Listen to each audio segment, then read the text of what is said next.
تم بڑے بڑے جنگی بہڑی بیڑے لے کر کے، بڑے بڑے طیارے لے کر کے ہمیں مٹانے کے لیے آئے تھے، تم ہمیں نہیں مٹا سکتے۔ کیوں؟ کیونکہ ہماری بقا کی ضمانت بقیت اللہ نے دی ہے، ہماری بقا کا ضامن بقیت اللہ ہے۔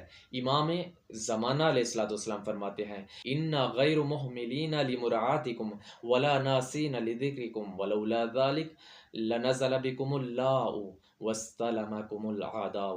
امام فرماتے ہیں اگر ہماری مدد اور نصرت تمہارے شامل حال نہ ہو تو یہ زمانہ تمہیں روند ڈالے، زمانہ تمہیں نیست و نابود کر دے۔ اگر ہم باقی ہیں تو بقیت اللہ کی مدد سے باقی ہیں۔ ہم کسی بھی ظالم کے سامنے سر نہیں جھکاتے، کیونکہ ہم نے زندگی گزارنے کا سلیقہ امیر کائنات سے لیا ہے اور مرنے کا ہنر سید الشہداء سے لیا ہے، امام حسین علیہ السلام سے لیا ہے۔ زمانے نے دیکھ لیا ہمیں کربلا میں کہ ہم کبھی بھی کسی کے سامنے نہیں جھکتے، اور کربلا اس کی مثال ہے۔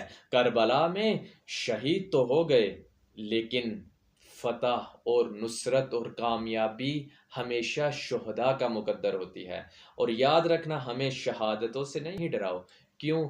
اس کی وجہ یہ ہے کہ کربلا میں جو مارنے والے تھے وہ خود مٹ گئے، ان کا نام و نشان نہیں ملتا، لیکن جو شہید ہوئے آج بھی ان کے حرم باقی ہیں، آج بھی ان کی قبریں زیارت گاہ بنی ہوئی ہیں۔